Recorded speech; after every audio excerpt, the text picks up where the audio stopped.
I personally love to go to parties. I love to go to some of these amazing nightclubs that we're surrounded by. But for me to go to one of these parties sober and dance for 8 hours straight with no drugs, it's a spiritual experience. It is.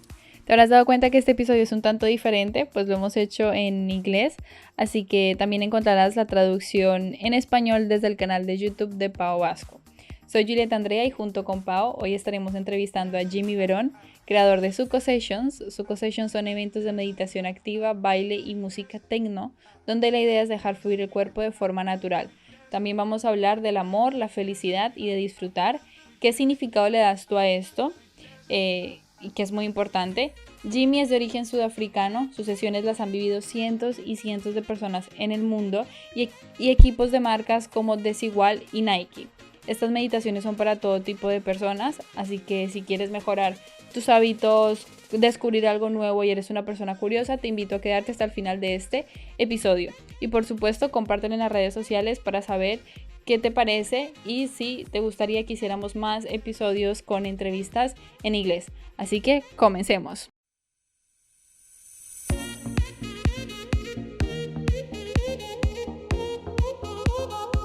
Welcome to Thebestsispodcast, el podcast donde descubrirás historias que te inspirarán a lograr aquello que tú quieres. I've been into Suco Sessions in person and one online, and it's been really amazing the first time I tried, because I used to learn a bit of meditation and yoga, but the normal one, when you sit and when you're just listening. But in this case, it was completely different. So I would like you to explain us how it is and how can we like separate the concepts of normal meditation and an active meditation in this case, for example. Okay, so there are so many different types of meditation. And the way that we teach, as you mentioned, it's an electronic music active meditation. So we teach active meditation, but specifically using electronic music. And the difference and the main fundamental difference is that it is active, that you are not sitting. It's not a passive thing where you're just listening or just trying to be guided through an experience. This is the process of actually being involved, of actually using the music and the tools that we provide to be as in the moment as possible and as physically engaged, and therefore moving beyond the distracted mind, the fears, the delusions, all of these things that all of the meditations serve to offer. And it is a different approach. It's also an approach that doesn't have to be done with electronic music. There's people who actively meditate by making tea. There's people who actively meditate by raking their gardens, by jogging. There's hundreds of ways, and the truth is that as long as you are present and in the moment and totally engaged with what you're doing, that all of your awareness, all of your focus is on that task, which is something that's quite rare. It's something that we don't do a lot of. If you look at the way that we generally move through a day, we're not actively meditating in our lives. And Suco is a way of really just creating a very heightened, elevated emotional experience that is almost impossible to not be in the moment, so that we get used to what that feels like, bringing about all of those amazing emotions and those happy chemicals that come along with it, and creating an environment where that is where you would rather be, and really just reminding ourselves that is where we should be. And that is the difference, is that we do it with electronic music, and we really get active. We get super active and sweaty and dance and have our arms in the air. That's cool. But what's the first meditation you tried, and how can you go to normal traditional meditation to trying to involve with music? So I started, like so many others, with the practice of yoga. I went to my first yoga class because I thought it would be a great place to meet girls. And I mean, it made so much sense at the time. Why go to the gym and get sweaty and, have it was not something that a lot of guys were doing. It's become a lot more popular for guys now, but that really was my incentive. And as really bad as that sounds, it was one of the best decisions I ever made. I landed up in an environment with incredible teachers, teachers who I still look up to and respect to this day, who really imparted amazing wisdom and knowledge and guided me into a practice that was deep and authentic and was really a way to heal and to find a stillness and a calmness that I didn't know existed. And even though my motivation for going there in the first place was probably not the right one, it was being there and experiencing it that opened so many doors for me. And it was through this curiosity for what I was learning and what I was discovering that there was just these amazing healing tools that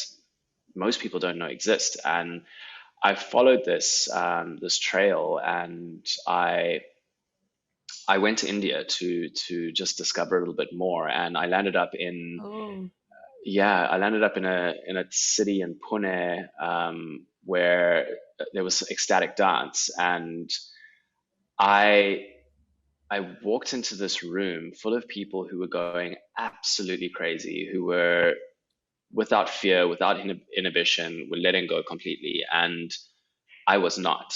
I was terrified. I I felt so self-conscious. I felt so ashamed, and I didn't know how to use my body. I didn't know how to move. I had experienced yoga and meditation, but this was something completely new. And once again, it was a catalyst for me to discover what was missing. Like, why were people able to be so fearless and so free and to enjoy their bodies and moving and get to a state sober that I would be lucky if I could reach drunk at 2 a.m. in the morning at a party. I'd maybe get the courage to go there. And these amazing people were doing it with their eyes open, with their. I started to practice. I found, when I came back to South Africa, I found a group, once again an amazing teacher who was offering ecstatic dance, and I kept going over and over and over again. And I was slowly unraveling myself through this process. I was slowly moving beyond my mind and my fear, and I'd found a whole new form of meditation. And I still get a lot of benefits, and I still have a daily yoga practice, and it's daily meditation practice. And I think there's great value in the stillness and great value in the structure. But I think that there's two paths. There's the value in the catharsis and the freedom and letting go, and there's also the value in finding that stillness and finding that point of centered focus. I've always been curious. I've always wanted to be able to share the things that I'm learning, and I have this curious nature of diving as deeply into my own consciousness as possible. And I'd like to be able to offer some of the insights and some of the things that I've learned to the world. And I started to teach. It was actually one of my yoga teachers that invited me to come and do this, and I thought he was crazy at the time. I was like, I'm never going to be a yoga teacher. That's crazy. But I did it, and I really just found my flow in that space. And it was this combination of really being interested in ecstatic dance and movement, and also having this desire to teach that really led to me wanting to answer a very specific question. How could I bring this to people? How could I take what these really free humans were doing, and which was very ritualistic, and it was not something that's accessible. If I took most people to that environment, they would run for the hills. They would not stay. Even though there is amazing healing, even though that it's something incredibly valuable just to be okay in your body. I mean, how important is that? But And it was difficult for you. It was so That's difficult, hard. and it's not something that is easy to bring back. There are groups. In every city, there's ecstatic groups, groups of people who are doing this, but not everybody, not hundreds of people, and not thousands of people all over the world practicing simultaneously online, which is what we do.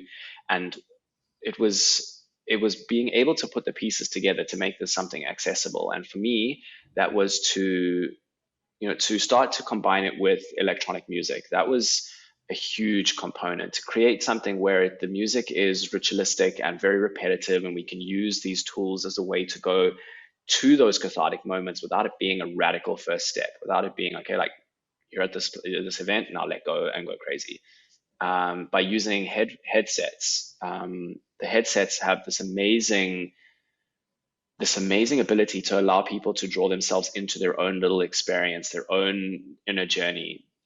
Even though you could be in a group of 6,000 people, which is, we've had that before, everybody is having their individual experience because of this headphone. And I was able to talk directly to every single person who was in the space because they were wearing a headset. And even if they were 200 meters away from me, I was right there with them, guiding them, using these amazing tools to allow people to be gently guided into this experience. And this question was the greatest question that I've ever had. How do we take these experiences and the amazing benefits that they can bring and put it in a packaging that is accessible for people like you and me, Yeah, I think here is a good combination. It's like a recipe. You mix techno music, which a lot of people love this kind of music, but usually they don't use to dance it without alcohol, for example.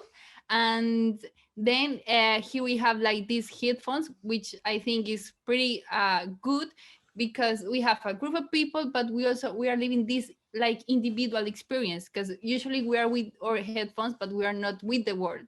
But you feel connected with everyone. Yes, but at the same time, you're connected with everyone. And then the good idea of starting meditation. I know friends that they love techno music, but they never tried meditation before because they think it's not for them.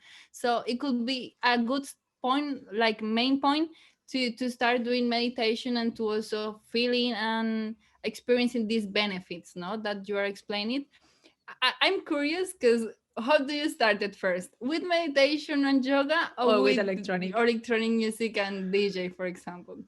So I've always loved music, but I have to be honest that I think the meditation and the yoga came maybe a little bit before, and I've been greatly influenced along the last couple of years, especially being in Barcelona and spending a lot of time in the music scene here and connected to a lot of what's happening in Ibiza.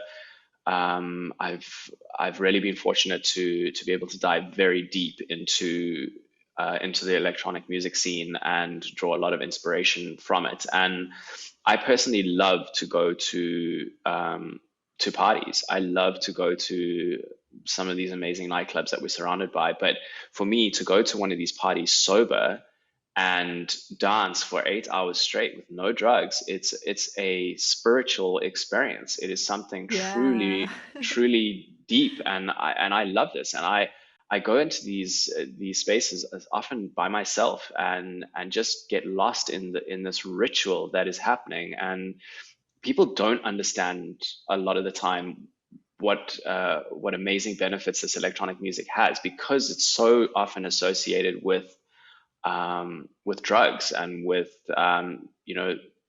this really low vibration. And it science has really gone deep into what electronic music can do for us in terms of altering our brain states, and for how this music can be used for great benefit. And it's actually interesting that when you want to enter into your flow state, if you want to work with music, there's two specific types of music that they recommend, and it's electronic music and classical music, which are they're worlds apart, but it's this rhythmic, ritualistic, and repetitive nature of this music that is really good for allowing us to really start to go through the layers and go deeper and deeper and deeper. And I mean, that is one of the reasons why I personally think that it's very, very effective for meditation.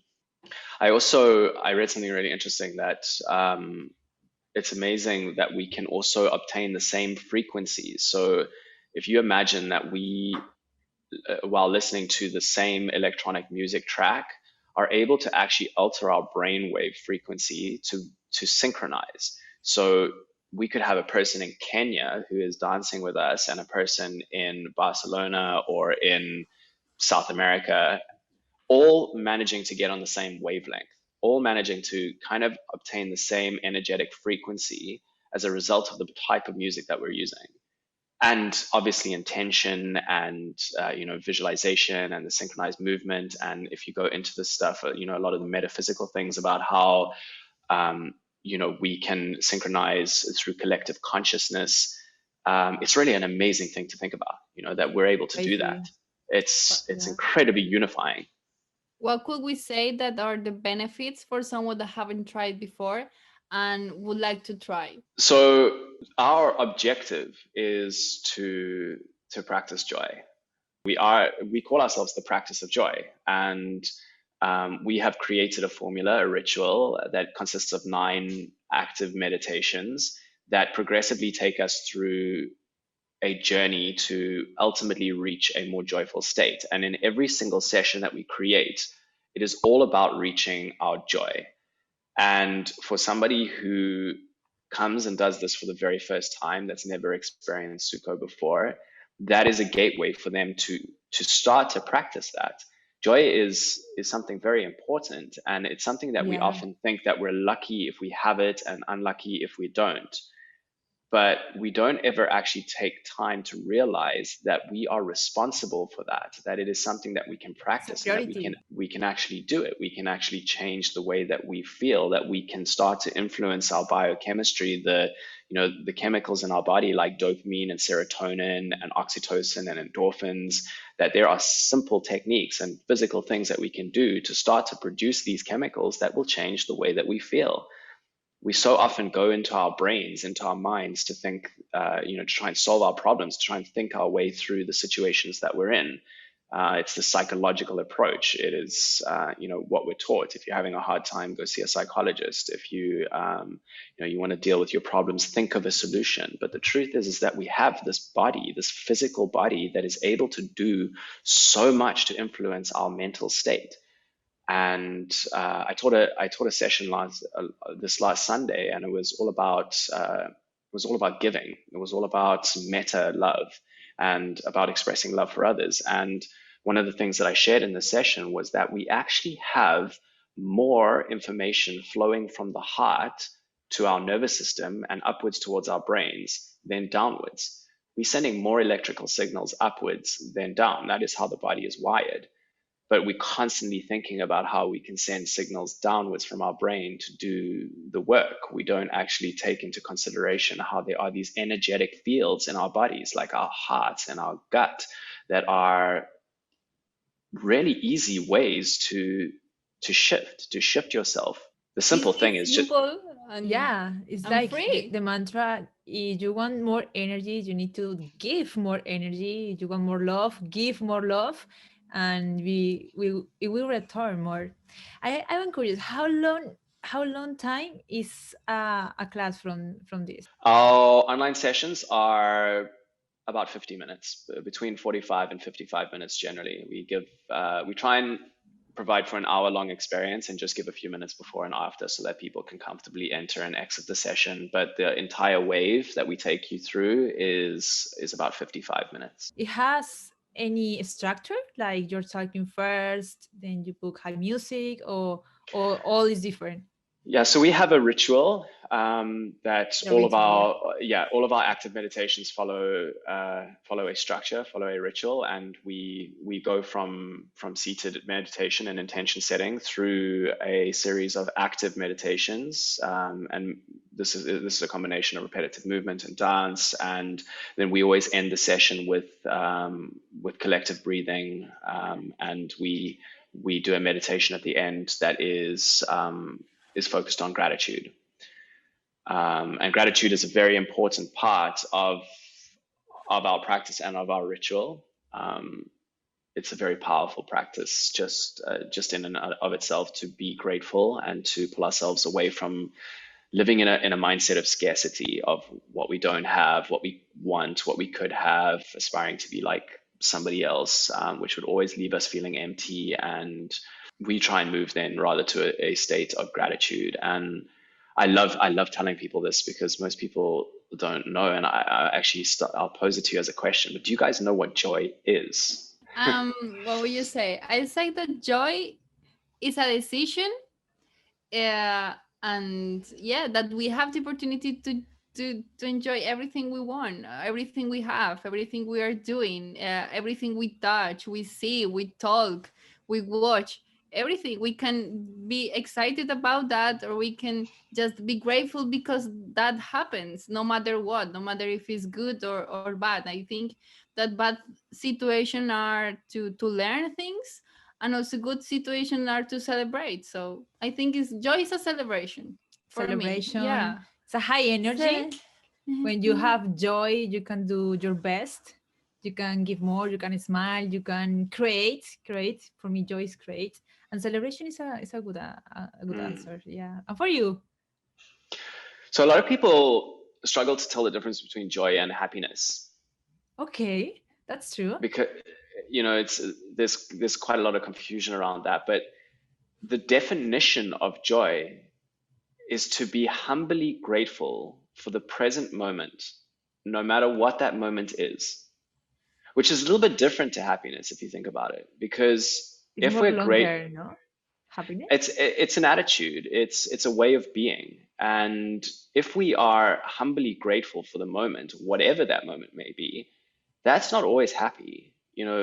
You might have something that's really difficult going on, but you might be able to look at that difficult situation as a lesson, as something that is perhaps moving you to a new perspective.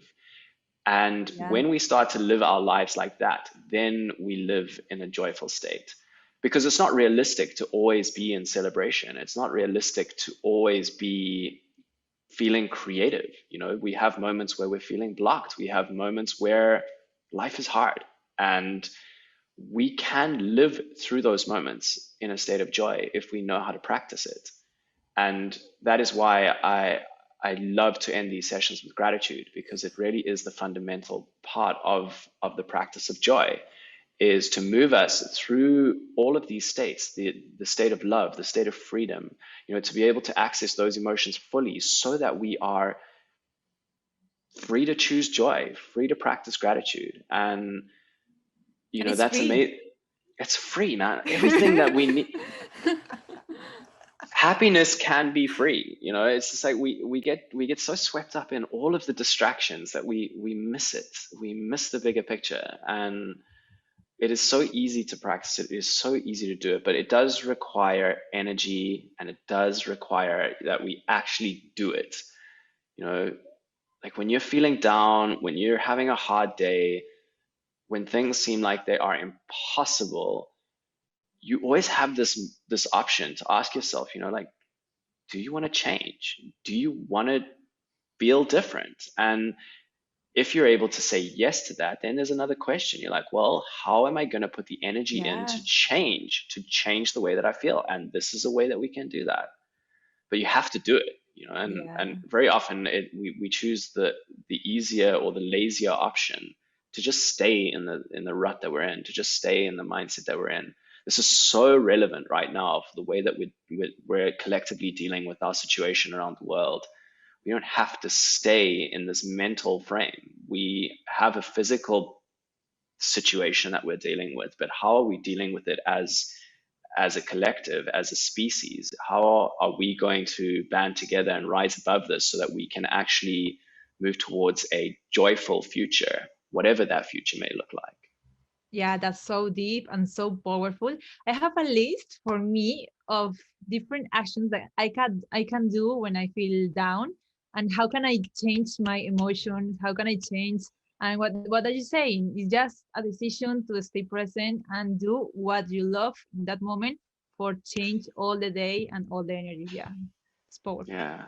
and what's for you happiness? So happiness is for me less about a state and a state of being, and more an emotion, a feeling. So it is more subject to the moment.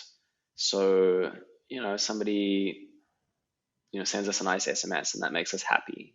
That's a little bit different to the active practice that I'm talking about, where joy is a state of being that we can actively maintain as a lifestyle choice. I would like to know, when you started this Suco session, when you started the project, what was the most scary moment for you were you More with challenge. challenges? Did you start it in South Africa? Or did you start it here in Barcelona? How did you do it? So I started doing these similar events in South Africa with headsets, and these events became very popular, and they really were designed as just a way for people to be silly and to come before work and have fun. And there was a lot of fancy dress, and the music was really ridiculous, and that was so appropriate in the South African market. And at the time, it was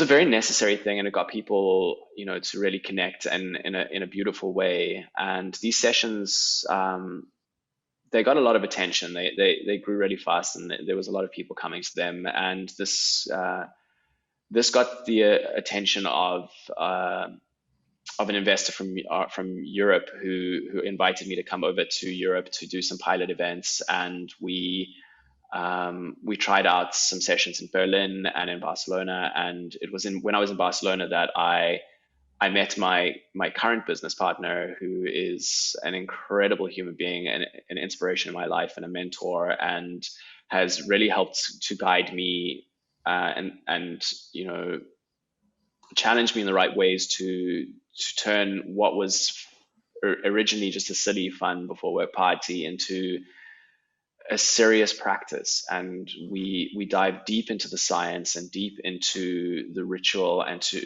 really figure out what it was that we were doing, because we knew there was something special. We knew that we were able to get people to really connect with their feelings and with each other, and to make this transition into joy. But we didn't understand the science of it, and we didn't understand the ritual of it. And the last 3 years have been all about that, all about diving deep into understanding exactly how this practice works. And my partner Sunder has been really incredible at mentoring me and helping me to figure this out and ask all the right questions. And it was when I came to Barcelona that we started Suco. And Suco was really focused on creating a daily practice. Suco is designed for you to be able to do this in your living room at home on your own. It doesn't need to be an event. It doesn't need to be a big deal. It is really what we are trying to create here, and what we have created here is a tool that you can use to access your joy at any moment. And something we're really proud of. It's something that we feel is a great success, that we were able to offer this, that there are thousands of people every month joining us to do these sessions online, and that they're having an amazing effect on people's lives. And we understand why, and we're able to offer this in a very conscious way. So I started in South Africa, but it was really my time in Spain that has been instrumental in evolving this project to where it is now. And yeah, we're excited to continue. We're building this amazing platform where people can then start to practice this in their own time. So that's something that we're very excited about, and we look forward to sharing that. Yeah. Amazing. Why this name? Why Suco? Suco stands Something for meaningful? Suco stands for the Sunshine Collective, and Okay. yeah, so Suco, Sunshine Collective. Yeah, and we love the sun. We believe that there is so much Me too. energy. Yeah, Me too. the sun, coming from South Africa, was very sunny, and it was a big influence on me, but also Barcelona. But the most significant thing about our name and our movement, in terms of the Sunshine Collective, is that we wanted to find a beautiful symbol that we could all band behind, that we could all get behind. And this was something that we felt could really transcend religion, could transcend politics, could transcend race, culture, age gaps, all of the things that we can so easily use to separate. We wanted to move beyond that. And in order to move beyond it, we had to move before it.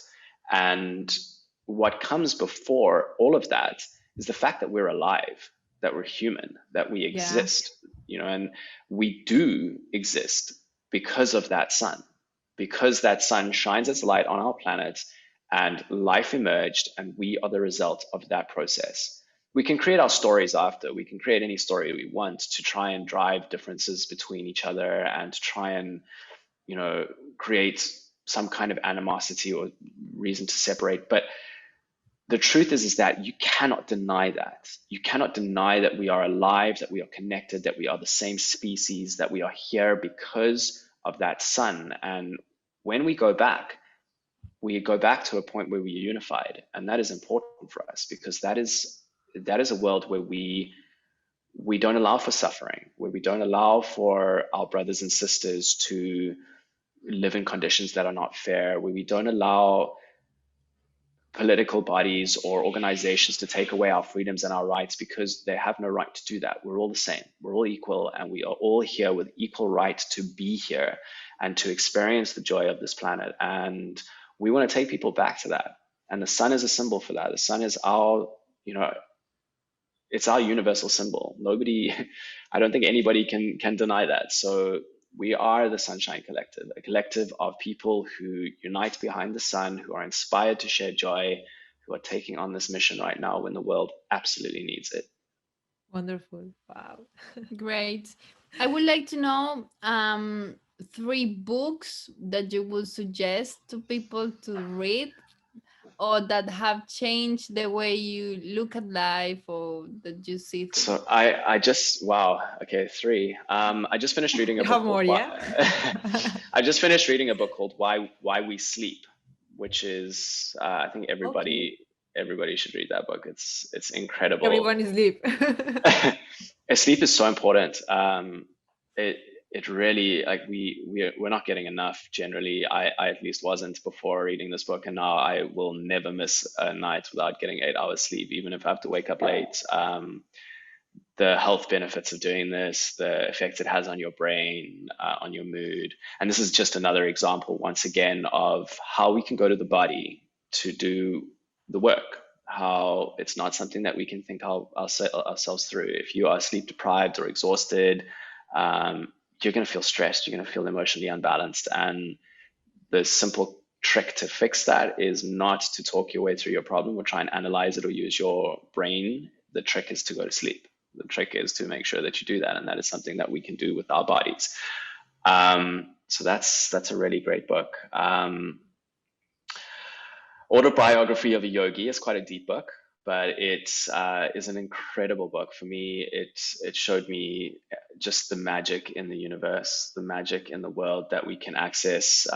Magic is real. It's I know I sound crazy by saying that, but there is I love it. Magic is real. It's crazy. Energetically, what we're capable of, what we can do with with our lives is remarkable, and I just think we should not underestimate our human potential. That it's very special what this energy that we possess can do. And then I think the Daily Stoics is quite a serious choice, but it's a very good one.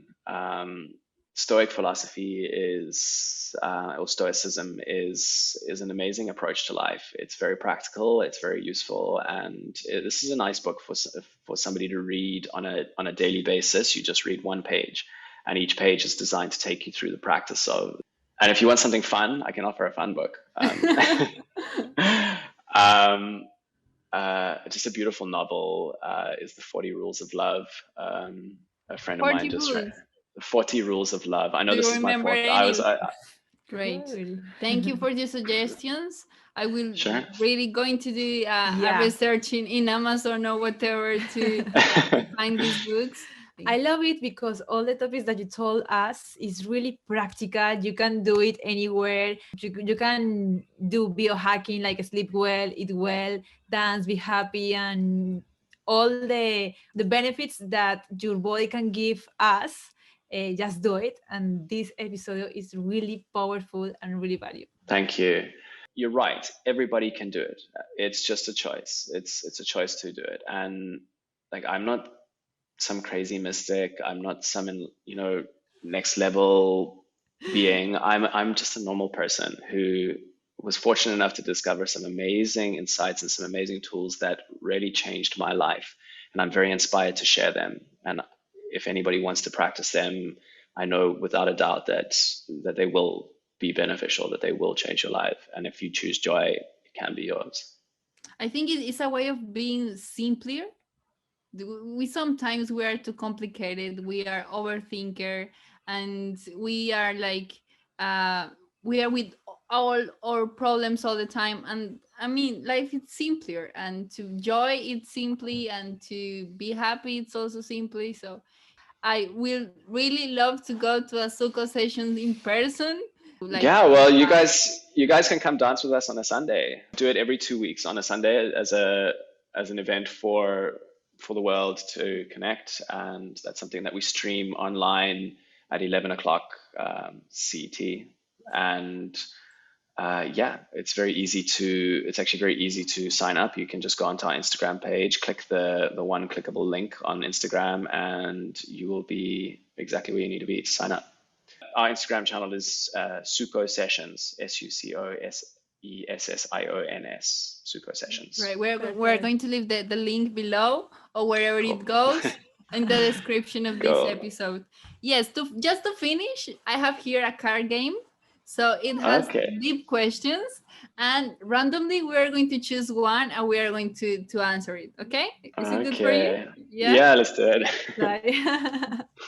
Say, love reflect on what it means to you.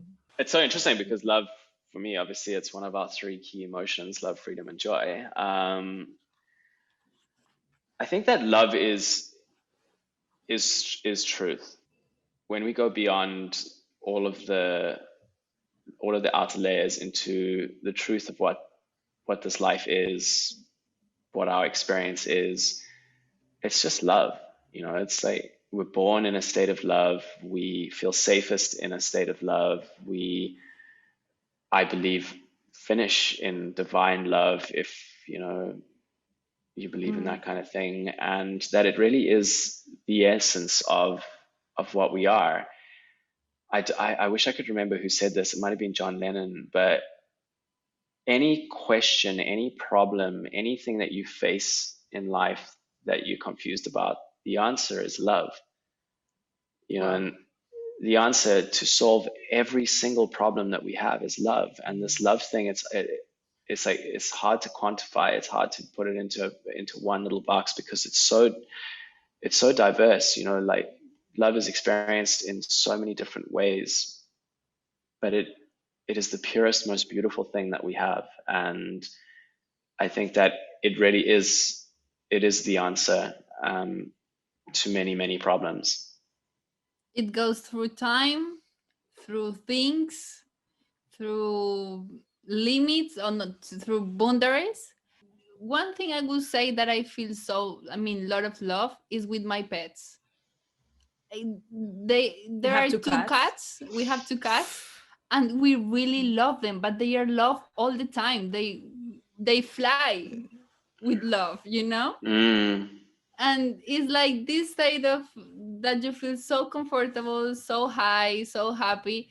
These cats are all the time like this, and they arrive to our lives because we are sisters. They are to our lives, and they completely change the idea of and the mood. So I think pets are a really way to be approached to love and to feel loved all the time. Yeah, I completely agree with that. Absolutely. For me, love is also a self-discipline. Oh, I connect these two concepts. Do what you need to do, what is the best for you. Also is take action, is give, like you said. If I'm learning something, just give it to the world, because if it was good for you, it will best for all the people around you and have impact. So you are doing well.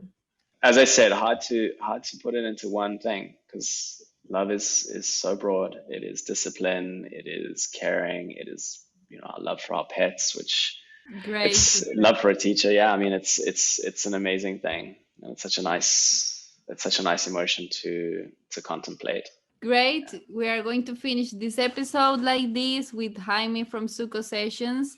And yes, thanks for joining us. See you guys in the next episode.